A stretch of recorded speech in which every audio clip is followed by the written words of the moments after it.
You can also find me on Instagram, Facebook, and even TikTok. I got all the links.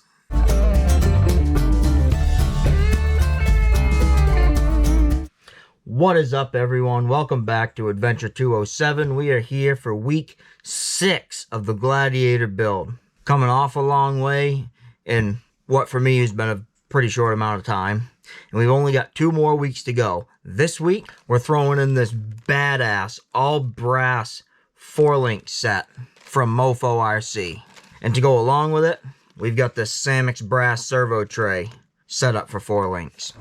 Alright, so as you can see here, I've already got the chassis stripped down a little bit, got the tires and wheels off on it, got the body off on it, just to make it a little easier to work on. Now, like I mentioned last week, I did go ahead and I took the springs off the shocks.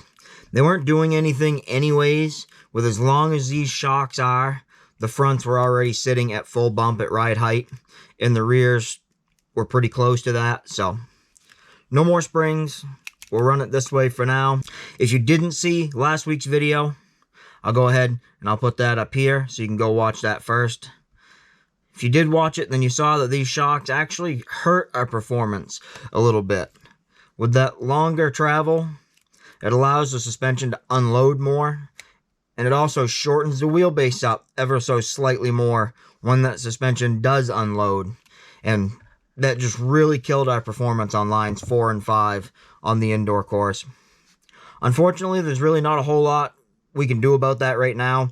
We could throw a limit strap in the front to limit all of that, but where this thing's getting a new chassis next week, I'm not going to bother with any of that this week. We're just going to go ahead and throw these links in, see if they give us any improvement in flex, and see what they do for our overall weight. And then once we get that FuryTech Grasshopper chassis installed, then we'll start playing around with our link and shock mounting locations a little bit to see just how much we can push the performance of this thing over the edge. So now, to keep this short and sweet, I'm not going to bore you with all the details of installing these links. It's all pretty straightforward. So I'll go ahead, get them on, and I'll be right back. Alright, so we got those MOFO all brass high clearance links in there. Pretty easy install, just like any other links. Pretty straightforward. I did go with the MOFO upper links in the front rather than the links that come with that SCX servo tray, simply because the MOFO ones are brass, whereas the SCX ones are aluminum. But I do want to show you these SCX ones because these are actually really cool. These are the links that I have in the front of my wide body Blazer. And now I hope the camera will focus enough so you can at least see the detail and stuff. But they look really cool. They've got a nice little design that's actually machined out of them.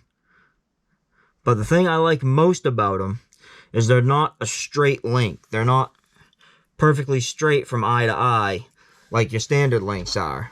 Like your stock links and the vast majority of your aftermarket links, they're just a straight link. So what ends up happening when you install them, your pivot balls have to be angled. Well, now you're already taking away from the potential flex of the link because you're already pre-flexing the joints just to get them mounted. Whereas these SCX links, and I don't know if this is true for any of their other full link kits that they're making, or if it's just the upper links for these 4-link conversion servo trays, but the link eyes are actually bent. That way, your link eyes are parallel to each other at an offset, so your pivot balls stay perpendicular to the link eye once they're mounted into the truck. Like I said, I've got these in the front of my wide body Blazer. Every single link in that, I'm running the Trio high clearance links in that along with these. I can't remember exactly how many, but I think every single link in that truck only has one of the O-rings on the pivot balls. That just opens up the amount of flex that the links can have. That thing is a flex monster for what it is. I've actually got to get it on the RTI ramp now that I've got one just to see where it's at, but it's a fair bit. So, anyway, links are all in. Everything's back together. I'll go ahead and throw the tires and wheels on it and the body. get it on the scales and the RTI ramp, and we'll be right back. All right, so with those MOFO all brass suspension links in the Gladiator, our total weight is now at 460 grams. So this thing's starting to get pretty heavy. We're still right at 51% left side weight, 55% front weight. And now, as I expected, our RTI score stayed the same. We're still right at that 2¼ inches that we hit last week with the longer shocks. Can't really expect that to change any when you're still using the same length links and everything's all still mounted the same shock-wise. But next week, when we get this FuryTech Grasshopper chassis in there and we can start playing around with our shock mounts, we're really going to see a drastic improvement in the amount of flex that this thing has. The question will be whether that will translate to an improvement in the drivability and the overall ability on the obstacles. Really, that we're going to be looking to see if there's a noticeable improvement in center of gravity, having more weight down low, more unsprung weight down low. And next week, when we get that FuryTech Grasshopper chassis in there, and we've got more options for suspension mounts, we can really start fine-tuning our anti-squat and anti-dive, and we might be able to get this thing to a place where we don't even need to consider limit straps to keep that suspension unloading. That's the goal, at least. We'll see how that works out. For now, let's get this thing out on the crawler course and see where we're at.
Alright, so lines 1, 2, and 3, same story we've had past bunch of weeks, just an absolute cakewalk.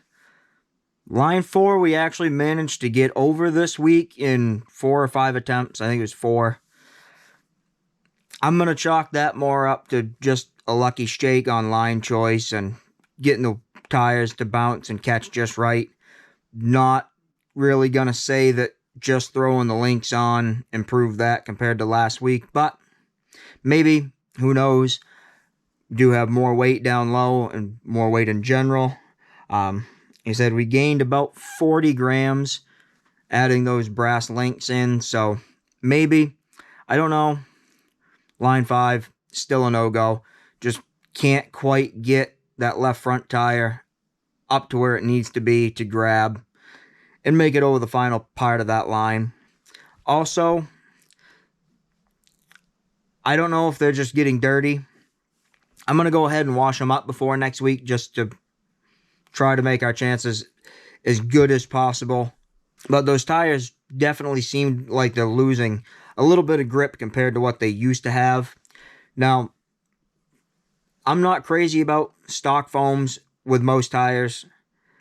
Eventually, those foams will be coming out. But again, for the sake of next week's video, all things being equal, week to week, we're going to leave the foams in for right now. But be on the lookout for a video in the future where we pull those foams out and we actually try a few different things to see how those tires perform the best. But that's going to do it for this week.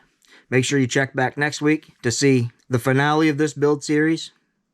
Thanks for watching.